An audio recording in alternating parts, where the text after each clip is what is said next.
ത്രിതല പഞ്ചായത്ത് തിരഞ്ഞെടുപ്പുകൾ അവയുടെ ചരിത്രത്തിൽ ഉടനീളം ഇടതുപക്ഷ ജനാധിപത്യ മുന്നണിയാണ് എന്നും വളരെ മികച്ച വിജയം കൈവരിച്ചിട്ടുള്ളത്. ഞാൻ ഓർക്കുന്നുണ്ട്, ഒരു തിരഞ്ഞെടുപ്പിൽ ഒരു ജില്ലാ പഞ്ചായത്ത് ഒഴികെ കേരളത്തിലെ മുഴുവൻ ജില്ലാ പഞ്ചായത്തുകളും അതുപോലെ തന്നെ കോർപ്പറേഷനുകളിലും മുനിസിപ്പാലിറ്റികളിലും ബ്ലോക്ക് ഗ്രാമപഞ്ചായത്തുകളിലുമൊക്കെ മിന്നുന്ന വിജയം LDF നേടാൻ മുമ്പ് കഴിഞ്ഞിട്ടുണ്ട് പല ഘട്ടങ്ങളിലും. ഇത്തവണ അത് ആവർത്തിച്ചുറപ്പിക്കുന്ന ഒരു ഫലമാവും എന്നാണ് പ്രതീക്ഷിക്കുന്നത്. കാരണം രാഷ്ട്രീയ ത്രിതല പഞ്ചായത്ത് തിരഞ്ഞെടുപ്പ് ഇടതുപക്ഷ ജനാധിപത്യ മുന്നണി പ്രസ്ഥാനം ഭരണത്തുടർച്ച നൽകിയ ഒരു കാലഘട്ടത്തിൽ നടക്കുന്നത് ചരിത്രത്തിൽ ആദ്യമായിട്ടാണ്, ഇപ്പോഴാണ്. ആ ഭരണത്തുടർച്ചയുടെ വികസന പ്രവർത്തനങ്ങളും ജനക്ഷേമ പ്രവർത്തനങ്ങളും കൂടി വിലയിരുത്തിക്കൊണ്ടാണ് ത്രിതല പഞ്ചായത്തുകളുടെ പ്രവർത്തനത്തെ ജനങ്ങൾ വിലയിരുത്തുന്നത്.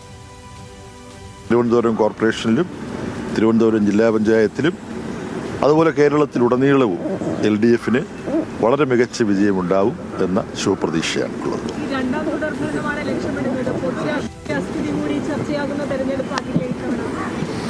ഈ തെരഞ്ഞെടുപ്പിൽ പൊതുരാഷ്ട്രീയ സ്ഥിതിയും വലിയ തോതിൽ ചർച്ച ചെയ്തിട്ടുണ്ട്. അതിൽ വിശേഷിച്ച് നമുക്കെല്ലാം അറിയാം, നമ്മുടെ നാട്ടിൽ ജനങ്ങളെ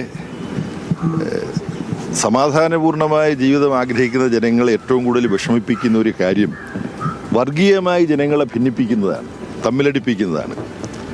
ആ വർഗീയത ഈ ത്രിതല പഞ്ചായത്ത് തിരഞ്ഞെടുപ്പിൽ കേരളത്തിൽ വളരെ വ്യാപകമായി ചർച്ച ചെയ്യപ്പെട്ടു.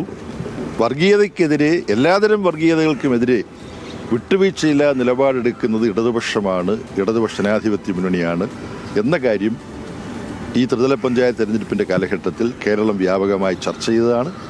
അതിൻ്റെ സ്വാധീനവും തെരഞ്ഞെടുപ്പ് ഫലത്തിലുണ്ടാവും. ഈ ശബരിമല സ്വർണ്ണപ്പാളി വിഷയം വലിയ രീതിയിൽ BJPയും കോൺഗ്രസും UDFും ചർച്ചയാക്കിയിട്ടുണ്ട്. അത് ഒരു വലിയ ഇമ്പാക്റ്റ് ഉണ്ടാക്കും. ശബരിമല സ്വർണ്ണപ്പാളി വിഷയവും ചർച്ച ചെയ്യുമ്പോഴും ഇടതുപക്ഷ ജനാധിപത്യ മുന്നണിക്ക് അഭിമാനപൂർവ്വം തലയുയർത്തി പിടിക്കാൻ കഴിയും. കാരണം ഹൈക്കോടതിയുടെ മേൽനോട്ടത്തിൽ കേരളത്തിലെ ആഭ്യന്തര വകുപ്പിന് കീഴിലുള്ള പോലീസാണ്, അതിൻ്റെ പ്രത്യേക അന്വേഷണ സംഘമാണ്, SIT ആണ് ഇത് അന്വേഷിക്കുന്നത്. ഇടതുപക്ഷവുമായി ഏതെങ്കിലും തരത്തിൽ ബന്ധമുള്ളവരെ ആരെങ്കിലും ഇതിൽ ഉൾപ്പെട്ടിട്ടുണ്ടെങ്കിൽ അവർക്കെല്ലാം എതിരായി ശക്തമായി നീങ്ങുന്ന ആഭ്യന്തര വകുപ്പിനെയാണ് കേരളം കാണുന്നത്. അപ്പോൾ നിഷ്പക്ഷമായ നീതിപൂർവകമായ പോലീസ് ഭരണം കേരളത്തിലുണ്ട് എന്നുള്ളതിൻ്റെ ഏറ്റവും വലിയ ഉദാഹരണമാണ് ശബരിമലയുമായി ബന്ധപ്പെട്ട വിഷയം. അതിൽ ആഭ്യന്തര വകുപ്പിൻ്റെ പ്രത്യേക അന്വേഷണ സംഘം നടത്തുന്ന നിഷ്പക്ഷമായ സുതാര്യമായ ഹൈക്കോടതിയുടെ അഭിനന്ദനം പിടിച്ചു പറ്റുന്ന തരത്തിലുള്ള അന്വേഷണം. അപ്പോൾ അത് LDF പ്രയോജനപ്രദമായിരിക്കും തെരഞ്ഞെടുപ്പ്.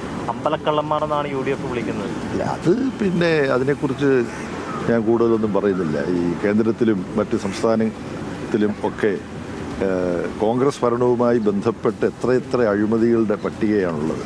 ഒന്നും ഈ സമയത്ത് പറയേണ്ട കാര്യമില്ല, ജനങ്ങൾക്കറിയാവുന്ന കാര്യമാണ്. എന്തെങ്കിലും ഒരു അഴിമതി കാണിച്ച് ആരെങ്കിലും ഇടതുപക്ഷവുമായി ബന്ധപ്പെട്ടാൽ ഇടതുപക്ഷത്തിൻ്റെ സമീപനം അപ്പോൾ അവരെ ചെവിക്ക് തൂക്കിയെടുത്ത് പുറത്തു കളയും. അതാണ് മതിയല്ലോ. ശരി, MA ബേബിയുടെ പ്രതികരണമാണ് നമ്മൾ കേട്ടത്. വലിയ വിജയം ഇതിൽ അതിജീവിതമാർക്ക് വിശ്വാസത്തോട് ധൈര്യത്തോടു കൂടി ജീവിക്കാൻ കഴിയുന്ന ഒരിടമായി കേരളത്തെ മാറ്റാൻ LDF പ്രതിജ്ഞാബദ്ധമാണ്.